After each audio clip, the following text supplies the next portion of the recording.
మీ దగ్గరికి వచ్చి ఒక సమస్య చెప్పినప్పుడు విచ్ ఈజ్ అంటే ఒక అంటే ఎడ్యుకేషన్ సంబంధించిన సమస్య ఏదైనా వచ్చి ఫర్ ఎగ్జాంపుల్ గీతంలో సీటే అనుకోండి. అప్పుడు ఎంపీ గారు ముందుకు ఫస్ట్ బయటకు వస్తారా? లేకపోతే గీతం ప్రెసిడెంట్ ఇట్స్ ఎ వస్తారా? బ్యాలెన్స్ అండి. కొంచెం నేను కూడా లౌక్యం నేర్చుకోవాలి. హ్మ్. బహుశా 6 ఏళ్ల క్రితం మొహం మీద కుదరదని చెప్పేసేవాడినేమో.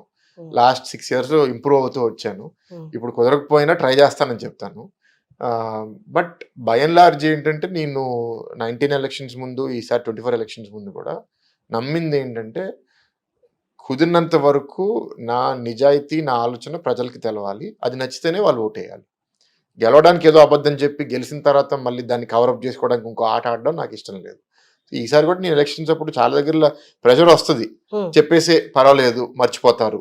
హ్మ్. చెప్పపోతే బాధపడతారు అన్నప్పుడు కూడా నేను చెప్పలేదు. హ్మ్. నేను చేయగలిగిందే చెప్తాను. చెప్పకపోతే సైలెంట్‌గా ఉంటాను. ట్రై చేస్తానంటాను. But I will not commit. So, అలాగే ఎలక్షన్ ముందు కూడా ఉన్నాను కాబట్టి ఇప్పుడు దానికి కొంత ఎక్స్‌టెన్షన్ అంతే. హ్మ్. పవర్‌లోకి వచ్చిన తర్వాత ఎక్కువ మంది కలుస్తారు. ఎక్కువ మంది ఇబ్బందులు నీ దగ్గరికి వస్తాయి. హ్మ్. వచ్చినప్పుడు నువ్వు ఎట్లా డీల్ చేయాలి? You have to listen to everybody. Yeah! వాళ్ళ బాధలు అర్థం చేసుకోవాలి. హ్మ్. అర్థం చేసుకున్నంత మాత్రం మనం అది అన్నీ పరిష్కరించగలుగుతామంటే నో వి కెనాట్. అన్నీ వి కెనాట్ డూ. సో, హ్మ్. ఒక్కొక్కరికి ఒక్కొక్క కోరిక ఉంటది. హ్మ్. So, what we can do will do. What we cannot do will be మంచిగా చెప్తాం. హ్మ్. ఇది ఉన్న ఇబ్బందులు ట్రై చేస్తాను కానీ కుదరకపోవచ్చు అని. హ్మ్. 99% ఆఫ్ ద పీపుల్ అర్థం చేసుకుంటారు. హ్మ్. 1-2% ఒప్పుకోరు. వాళ్ళేంటంటే కొన్నిసార్లు వాళ్ళ అర్హులు కాని విషయాలు కూడా నాకు కావాలని కొందరు హ్మ్. హ్మ్. ఉంటది. Hmm. That you have to deal with it carefully. కేటగిరీలు ఉంటాయి సమస్యల్లో గూడా. మీరన్నట్టు వాళ్ళకది ఇంపార్టెంట్ లేదా అదే వాళ్ళ జీవితంలో పెద్ద సమస్య అయ్యుండొచ్చు. బట్ మీ పొజిషన్‌లో నుంచి చూసినప్పుడు వాళ్ళకన్నా అర్హులు ఇంకొకళ్ళు ఉండుంటారు. అలాంటప్పుడు మీరెట్లా కేటగరైజ్ అది చేస్తారు? చేయలేము అసలు. ఆ సమాజంలో ఆ న్యాయము, ధర్మము అనేది చాలా కష్టం. హ్మ్. ఇప్పుడు పబ్లిక్ రిప్రజెంటేటివ్‌గా ఈయనకి చేస్తే ఎవరికి అన్యాయం అవుతది అని నేను ఆలోచిస్తూ పోస్తే ఎవరికీ పని చేయలేను నేను. హ్మ్. నా దగ్గరికొచ్చినోళ్ళకి నేను హెల్ప్ చేయగలగాలి అనే ఆలోచనతో పని చేయాలి first. So, but within that ఏంటంటే కొన్ని ఇన్‌స్టిట్యూషన్స్ ఉంటాయి. హ్మ్.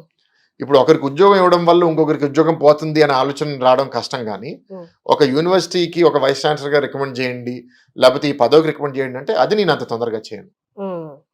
Individual benefit is different.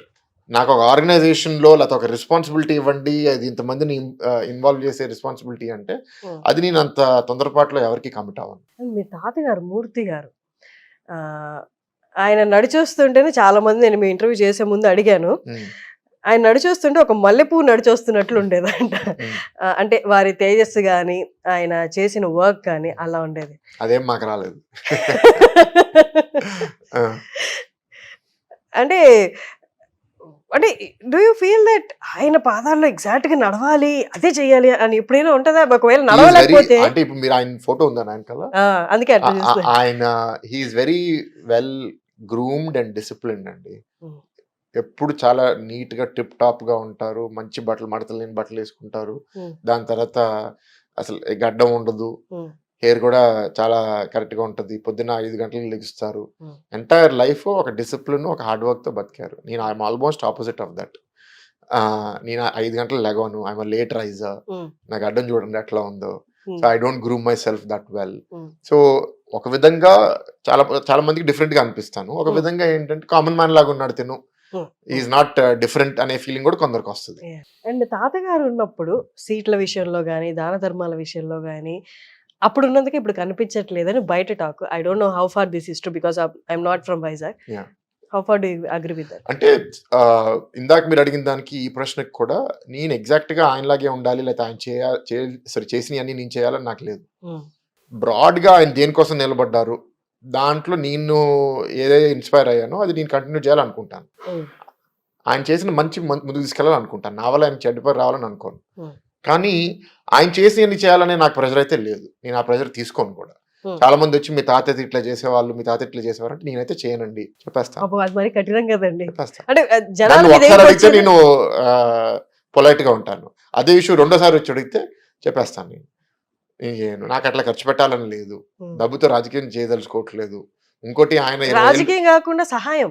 చెప్తున్నా ఇంకో నెక్స్ట్ పాయింట్ నన్ను హ్మ్. చెప్పనివ్వట్లేదు ప్లీజ్. మీరు. ప్లీజ్. ఆ! ఆయన 20 ఏళ్ళు వ్యాపారం చేసి డబ్బులు సంపాదించి హ్మ్. ఇచ్చే స్థాయికొచ్చిన తర్వాత రాజకీయాల లోపలికొచ్చారు. హ్మ్. నేను ఆ స్థాయికి రాలేదు. ఆయన ఎప్పుడు ఎంటర్ అయ్యారు? He entered in politics contested first time 89. Hmm. ఆయన పుట్టింది 38. అంటే హ్మ్. 51 ఆయన హ్మ్. పోటీ చేసినప్పుడు. హ్మ్. నేను పోటీ చేసినప్పుడు 29. Yeah. సో నాకు అసలు అంత రన్వే అక్కడ ఉంది డబ్బులు సంపాదించుకుని ఇంత చేయడానికి నాకు లేదు. నేను ఎంతో కొంత సంపాదిస్తే అది నా ఎలక్షన్స్కి ఖర్చు పెట్టడానికి నాకు సరిపోతుంది కానీ నా ఆఫీస్ నడుపుకోవడానికి ఇలా దాన ధర్మాలు చేసే అంత డబ్బులు నాకు లేవు. But you are the president of Gitam, మీ దగ్గర వేల కోట్లు ఉన్నాయి అంటారు. ఇప్పుడు there is movable and immovable assets. ఇప్పుడు యూనివర్సిటీకి ల్యాండ్ ఉంటుంది, బిల్డింగ్స్ ఉంటాయి. అది మన యాజ్ అ ప్రెసిడెంట్ నేను దాన్ని నడుపుతూ ఉంటాను. That does not mean that నేను ఎప్పుడు కంటే అప్పుడు ల్యాండ్ అమ్మేయడము, లేకపోతే యూనివర్సిటీ ఎవరికి అద్దె ఇచ్చి దాని నుంచి అద్దె తీసుకోవడం ఇవన్నీ ఉండవు కదా. It's a singular organization. మాకు ఫీజు నుంచి వచ్చే డబ్బుల్లో we reinvest that plus loan into growth. ఇప్పుడు లాస్ట్ 6 yearsలో మీరు మా స్టూడెంట్స్ మా అలుమ్నాయే చాలా మందిని అడగండి, ఎందుకంటే నేను ఇలా ఇంటర్వ్యూలో చెప్తే వీడు ఏదో మాట్లాడుతున్నాడు అనుకోవచ్చు కదా. ఎంత డబ్బులు గీతము దాని గ్రోత్లో ఇన్వెస్ట్ చేసింది, ఆ మార్పులు మీరు క్యాంపస్కి వెళ్తే మీకు కనపడుతుందా కనపడట్లేదా? కరెంట్ స్టూడెంట్స్ అలుమ్నాయని అడగండి. So then you will understand how GITAM is running as an organization. ఇప్పుడు చాలా మంది ఏంటంటే దాన్ని ఒక వ్యాపారం లాగా నడిపి దాని నుంచి వచ్చే డబ్బులు వాళ్ళ ఆస్తులు కొనుక్కోవడం, కార్లు కొనుక్కోవడం, జ్యువెలరీ కొనుక్కోవడం, that is one kind of lifestyle. Not with me. మీకు గీతం నుండి వస్తున్న శాలరీ రాదండి, నాకు ఫ్రింజ్ బెనిఫిట్స్ చాలా ఉంటాయి. ఓకే. ఫ్రింజ్ బెనిఫిట్స్ అంటే నా స్టాఫ్ శాలరీస్, అక్కడ నేను ఏదన్నా వెహికల్ వాడితే ఆ వెహికల్ డీజిల్ ఇట్లాంటి. నాకు జీతం రాదు. నా ట్రావెల్ కూడా నేను మా నాన్నే కడతాడు నా కోసం, my flight tickets. Okay. And ఇప్పుడు ఎంపీ అయ్యాను కాబట్టి ఇప్పుడు Salary. Parliament is paying. As an MP నాకు ఫ్లైట్స్ వస్తాయి. So that parliament is paying for my tickets. So I don't take a salary from గీతం. నాకు అరుణాచలం సినిమాలో అంటారు చూడండి, 30 రోజుల తర్వాత నీ పేరు మీద పెన్ను కూడా ఉండకూడదని. సో చెప్పడానికి బాగుంది కానీ నమ్మడానికి కొంచెం కష్టంగా ఉంది. గీతంలో ఇంకెవరినో అడగండి, మా ఫైనాన్స్ వాళ్ళని అడగండి. చెప్పారు ఇంత పెద్ద సంస్థకి ప్రెసిడెంట్ గా ఉండడం వల్ల నాకు చాలా పవర్ ఉంటుంది. పవర్ ఎట్లా అంటే హాస్పిటల్ ఎవరో ట్రీట్మెంట్ తీసుకుంటున్నారు, వాళ్ళు మనకి కావాల్సిన వాళ్ళు ఏదైనా హెల్ప్ చేయాలంటే డిస్కౌంట్ ఇప్పించగలుగుతాను. ఎవరన్నా ఇప్పుడు బాగా అర్హులు, వాళ్ళకి ఆ రోజు టెస్ట్ మంచిగా రాయిపోవడం వల్ల ర్యాంక్ రాలేదు కానీ స్కాలర్షిప్ ఏదైనా ఇస్తే బాగుంటుంది, వాళ్ళకి ఇప్పించగలుగుతాను. So that kind of power I wield. But that is not for personal gain కాదు. బట్ మీరు చాలా స్ట్రైట్ ఫార్వర్డ్ గా ఉన్నారు సహాయం చేసే విషయంలో, చేయని విషయంలో. సో అక్కడ కూడా యువర్ సేవింగ్ సంథింగ్, అదే మనీ ఫార్మాట్ లో, ఇంకేదో ఫార్మాట్ లో యువర్ సేవింగ్. ఎక్కడైతే వేస్ట్ వెళ్తుందో అనుకుంటున్నారో, వేస్ట్ అని చెప్పలేం కానీ కొంత అయితే మీరు అక్కడ సేవ్ చేస్తున్నారు. అండ్ ఇమూవబుల్ అసెట్స్ అనేవి అసలు లేదు. మీరు నేను చెప్పిన నెంబర్స్ కాకపోయినా అసలు లేదు. I'm not taking salary, immovable assets.